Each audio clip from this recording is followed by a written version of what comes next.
All right, as we typically do every Tuesday, we welcome in our good friend, John McMullen, Johnny Mack, who does a wonderful job covering the Philadelphia Eagles, NFL Insider, Eagles Insider. Wonderful follow on social media as well. And, of course, host of Birds 365. I can't keep track of all his jobs, to be quite honest. But Johnny Mack's kind enough to join us on Football in the 20s. What do you say, pal? How are you, Rich? Very. I was thinking about what you're saying about the NBA there when you're talking. Yeah. And, I don't know if Ty has anything to do. Everybody's getting paid, but the Sixers aren't paying anybody. And there was, well, I mean, they signed Korkmaz and they signed Drummond. How about that? Splash. Hey, imagine sticking Drummond on the Simmons and Simmons on the floor at the same time. Yeah, that's the two people Joel Embiid loves the most, I think. What is this team doing? I don't know. Seriously, what are they doing? What are they waiting for here? 4 number ones and a couple players for Ben Simmons. As the kids say, shoot your shot, Daryl Morey. Good luck with that. Yeah, I don't see it. I don't believe it. I don't buy it. This is not a Herschel Walker type of deal. But look, I mean, you almost get the sense that as this keeps progressing, right, and everyone's making moves, and all of a sudden they might be on the outside looking in. I'm not even going to say it's like a last man standing type of thing. I just think their expectations right now, I think what they're asking for is just not realistic. Oh, that window's already shut. We talked about that's what made last year so disappointing, and the fact that not only did you have the past, but you had all the injuries on top of the past, and they weren't able to get it done. And you wake up and the window is shut on you. Yeah. I mean, that's how quick it could happen, and that's what happened to that team. It's wow. Hopefully you can pull a miracle out of the hat, but it is not looking good. You have the super teams are going. Remember, the thought process that all the injuries are going to take down the so-called super teams again, and it's just not going to happen. You had your opportunity, you didn't seize it, and now you're back into, I don't want to say purgatory because they're not that bad. All those process people, you're in the 7-8 seed. They're not that bad, but they're not in a position to make a run at an NBA title. Nope. I would concur. I agree with you on that one. All right, let's move from the hardwood over to the field for a couple moments. All right, what's the latest on Smith? I mean, there are a lot of reports out there set to miss 2 or 3 weeks. I don't know. Is this read between the lines? Is this not concerning? Is this concerning? I mean, the timing of it's not real good. As a rookie coming in already, he's going to be out for a couple weeks. But if you're an Eagles fan, level of concern here. I wouldn't be too concerned, only for the fact that he was out there today working with the jugs machine before practice, and he even did a little stretching. So if it were serious, and, we joked in the Doug Peterson era that week to week, okay, we'll see you in a couple months, and day to day, we'll see you in a couple weeks. In this particular instance, they labeled him as week to week. Sprained MCL, 2 to 3 weeks. That obviously indicates it's not a serious MCL sprain. You have the different grades, 1, 2, 3. So it's the least serious. He'll be back. But, the bad part is he's a rookie. Yep. I think people forget. I mean, yeah, he needs to be out there. He needs those reps. I can't think he's going to play in the preseason at all. And that's not good. I mean, for the way they're counting on him, he's their number 1 receiver as a rookie, by far. And, you see now that he's not out there, you see, it's not good. Travis Fulgham, Jalen Reagor, Greg Ward, not good. Yeah. And that's where you hear these whispers all of a sudden. Nick Sirianni's getting to the same point. I said this all the time. Doug Peterson wanted to play more 11 personnel every year. He wanted to play more receivers. He wanted to get speed on the field. And then he would come to the conclusions, well, my tight ends are better, so I gotta put them on the field. And that's where Nick Sirianni's getting. He's like, oh, well, Zach Ertz is still here. I'm going to play him because he's just better than any of these receivers. Do you believe this offense, when all personnel are healthy and accounted for and out there, so to speak, even when the season starts, is this going to be a run-first type of team, or do you think they're going to try to open it up and let the young quarterback try to make some plays, knowing that you've got some playmakers now? Again, this is all on the premise that Smith is healthy, and then you've got two good tight ends. You got running backs that can catch the ball, make plays, catch the ball out of the backfield and whatnot. How do you think this offense will look this season? Well, it depends what you mean by run first. If you mean run first in the conventional, yeah, they're not going to be run first. Jeffrey Lurie won't allow it. I mean, there's one. And by the way, he's right. That's not the way to win in the modern NFL. You can't win that way. There's too small a margin of error. And also, they don't have the personnel to do that.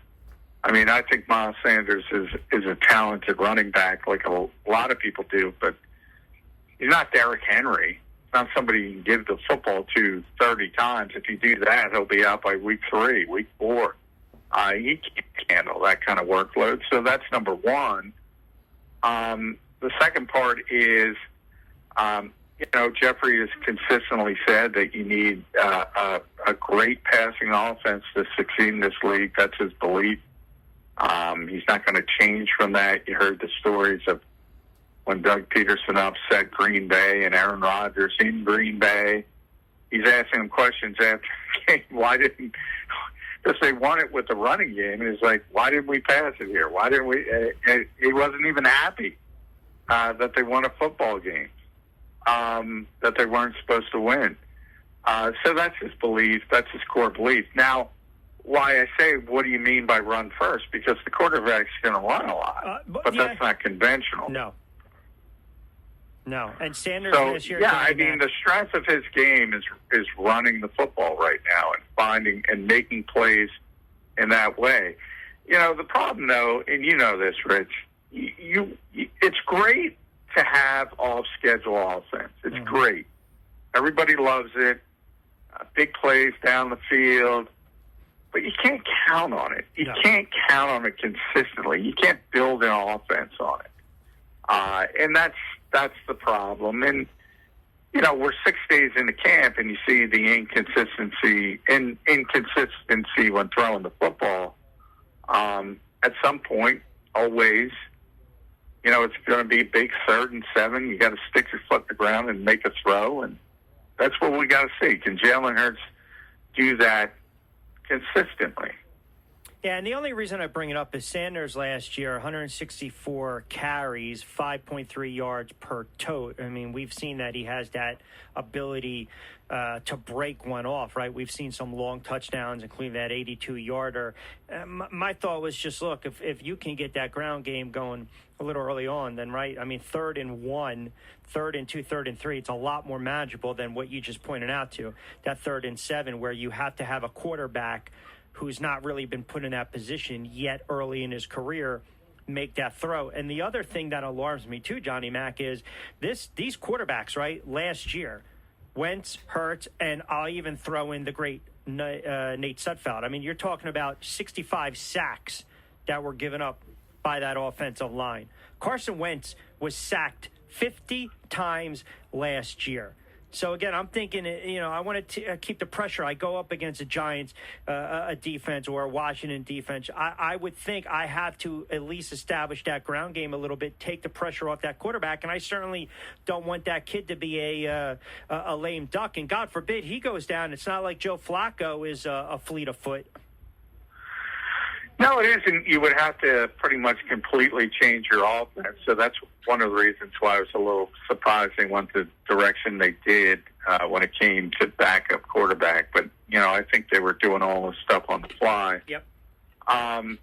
With Jalen and what you're saying, look, he's going to get sacked a lot. And he's going to get sacked a lot if the offense plays well.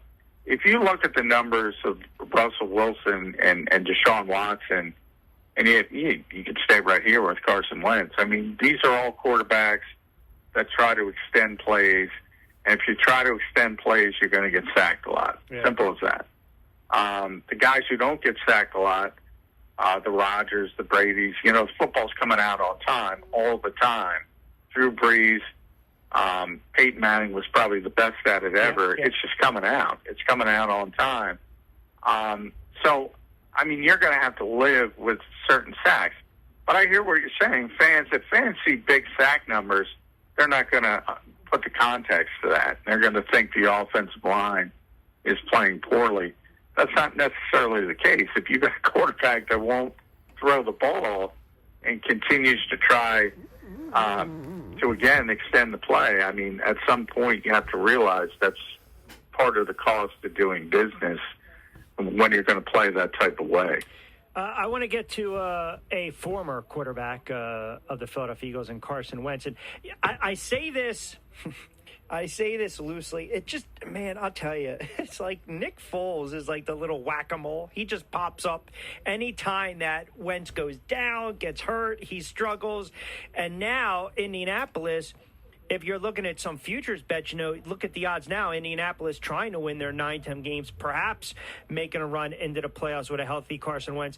That now has taken a major detour. He's going to be out 5 to 12 weeks, really an injury that just hasn't healed since his high school days. And I'm not using this as an excuse now because you know where I'm going. I'm just wondering if that played into his struggles at all last year. But, man, he can't catch a break. He really can't. No, he can't. No, I don't think so.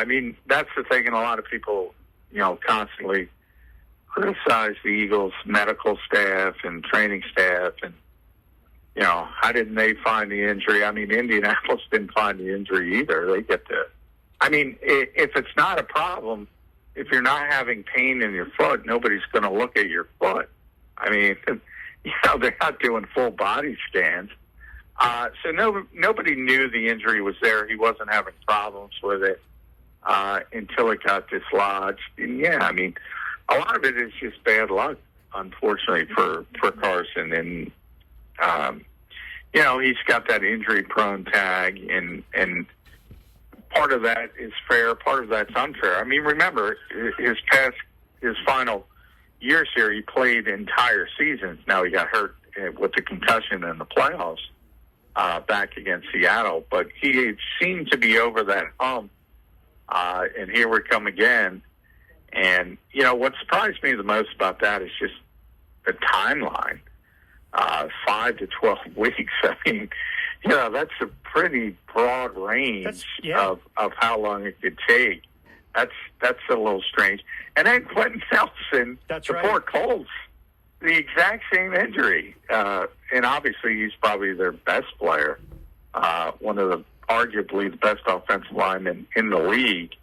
So obviously things are not going well for the Colts, and that does not bode well for the Eagles. And one thing I've always tried to say is it's not 3 first-round picks. It's potentially Correct. 3 first-round picks. Correct. And now it's looking less and less likely they'll get that 3rd first-round pick. Yeah, and I guess I bring it up on a couple counts, right? Because here's a player that I think everyone was really, myself included, curious to see what he was going to do. New system, familiar face, and Frank Reich, different environment out of Philadelphia, and then you would think, quote unquote, finally healthy, right, and mentally ready to go, and then boom, you have to deal with this type of injury. And you mentioned Nelson, which is a huge loss from that line standpoint as well. Do you think the Colts go out and sign a veteran? Or they stick with some of these guys that they have? I've never seen an active player. Yeah, that's like tampering, right? What Nick Foles did. First of all, why is Nick Foles at the podium? I need to contact somebody in Chicago. I haven't done that. Number one, he's the 3rd-string quarterback. Why is he at the podium to begin with? And then he's tampering, trying to advocate a return to Frank Reich. I have so many questions about this. And then for Frank, I love Frank Reich. He's a great guy, great coach. But, why does everyone assume that Frank Reich can save everybody? These guys haven't played well. He's not a miracle worker. Ultimately, I would think they wouldn't have much interest in. And Nick has been really bad since he left Philadelphia. Yeah, he has, yeah. So I don't know why they would want to go in that direction other than Eason isn't, that's not a top-tier backup. You might see the classic Howie Roseman. He gets Nick Mullins for a couple weeks. If Nick is able to play well in preseason, maybe they spin him off for an early day 3 pick to the Colts. They're going to have to pick up somebody if Carson's going to be out for 12 weeks. Now, some of the later reports are saying the surgery went well, and he could be back for week 1, so it could be closer to the 5 weeks. So still a lot of uncertainty, but yeah, I would not be comfortable with Jacob Eason starting for me. That's certainly the case.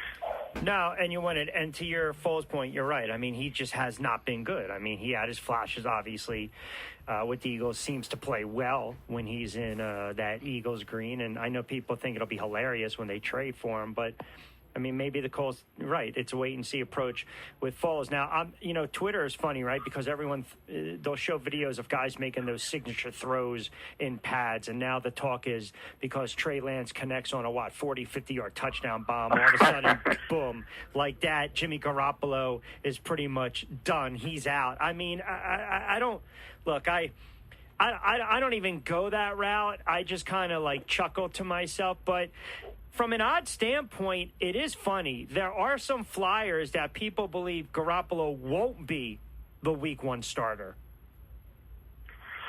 Well, Kyle's been pretty consistent. He's going to be the week 1 starter. I believe him from that standpoint, Kyle Shanahan. But, look, I say this all the time. When you take a quarterback that high in the draft, there's such pressure to get him on the field early. Now, and the only way you stop that pressure is winning. I mean, if Jimmy Garoppolo wins games, he won't have to leave the field. But if they start, 2-4, Trey Lance is going to be there. He's going to be there. He's going to be there. And it's a difficult division. It's something tough from a betting standpoint because they have a pretty good roster. Oh, yeah. And Nick Bosa's back, and I said it a lot. I mean, he was the most impactful player in their run to the Super Bowl. I really believe that. And the fact that they didn't have him last year really, really hurt them. And he'll be back. So this is a good team. And this is a team that could win games with average quarterback play. And if Jimmy provides that, and he's proven he can provide that in the past, he's not going to be great. But if they start winning games, I think Trey Lance can stay on the bench. The minute they fall behind, and again, that's a really difficult division on paper, you can make an argument for every team in that division winning it, and that means you can make an argument for every team in that division coming in 4th. That's how difficult that division looks and could shape up. So, yeah, it's a lot of uncertainty. But one thing, if you draft a quarterback that high, he's playing. The minute things start to go poorly, you're going to be facing immense pressure to get him on the field. A couple things of note here. They open up at Detroit, at Philly. So let's just say, argument's sake, they split, right? It's hard to open up the season 2 straight road games. Come back with the Packers, you're losing that one. Seattle, you're losing that. Now you're 1-3. Maybe you beat the Cardinals, the Colts without Wentz to get to 3-3, and then you beat the Bears 4-3. I'm only saying that because of this. You're 7 games in the season. If you're still right there in the West, a game back of, say, Seattle or Arizona or even the Rams, you're right. They're not going to make a quarterback change. They're just not. Now, if they're 2-5, then, you never know.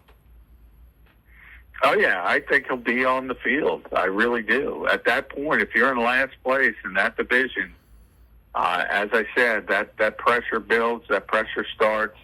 You might as well turn the page. You might as well start to the future. Ultimately, though, Rich, I think San Francisco made a mistake from the standpoint of Aaron Rodgers is getting out of Green Bay. Maybe not this year. Maybe it's next year. He wants to play there. Of course. Should have waited. Yeah. Should have waited. But then you're putting all, you know, Rodgers is a flaky cat. You know this, Johnny Mac. I mean, you are putting all your eggs in one basket. And what if Garoppolo were to turn around and throw? Well, no, I don't think you are from the standpoint of you still have Garoppolo. I'm saying you're not moving on from Garoppolo. You have a veteran quarterback. He's, you know, capable. He's not good. I'm not a fan, but he's not terrible. And you still have a chance to win games. Now you've locked yourself into Trey Lance. He's your future. He's got to be the guy. I think it was a mistake from that standpoint. You wait out Aaron Rodgers, you know behind the scenes, there's so much tampering in this league. They know he wants to play with San Francisco. They know it. Yeah. And they should have waited. They should have waited. And the worst case scenario is it doesn't come to fruition, and you play out Jimmy Garoppolo's contract, and then you look for the next quarterback. But you have that opportunity to do what Denver did with Peyton Manning and go win a Super Bowl, go to a couple Super Bowls. I don't think they have that opportunity with Garoppolo or Trey Lance early in his career. Now, maybe he turns into a superstar later, but you've kind of pushed things back a number of years, in my estimation. All right, lastly, got about a minute plus before I let you get out of here. Always appreciate the extended time. How about Coach Joe? Here comes the judge. Live it after a brawl. Now, I'm hearing that Daniel Jones, you know, his leadership ability took over. Look, I don't want my franchise quarterback in the bottom of any pile during a training camp brawl. No. You never want your quarterback. No. That's like, you want them. They wear red for a reason. You're not supposed to touch any of them. Never mind the starting quarterback. But yeah, I mean, you know, the Giants to me are one of the more interesting stories in the NFL for the reason that, I mean, they're in that situation where they have a young quarterback who they obviously drafted very highly in the top 10, and now they got to make a decision. Yep. And everything is sped up in this league now. Yep. Years ago, obviously, if you draft somebody that high, you know you're locked in for 5 years. But now everything's sped up. You just saw it with the Jets and Sam Darnold. They said, oh, it's not working out. Boom. Let's go Zach Wilson. I think the Giants are going to make a move at quarterback if Daniel Jones can't lock it down and prove he's going to be the future of that organization. Things happen so much more quickly in this league these days, and teams are willing to move on so much more quickly. What do you got cooking tomorrow with Jody Mack? I don't know. I'm at training camp. Jody's on his own with Jeff Kerr. I told you, I can't keep up with all these gigs. Yeah. I can't. Yeah, I for training camp, I just call in and do a little training camp update. But the grind continues. I'll be at the NovaCare complex. Day 7 of the Nick Sirianni era. There you go. All right. Keep it rolling there, Johnny Mac. I always look forward to it, pal. Appreciate a couple moments.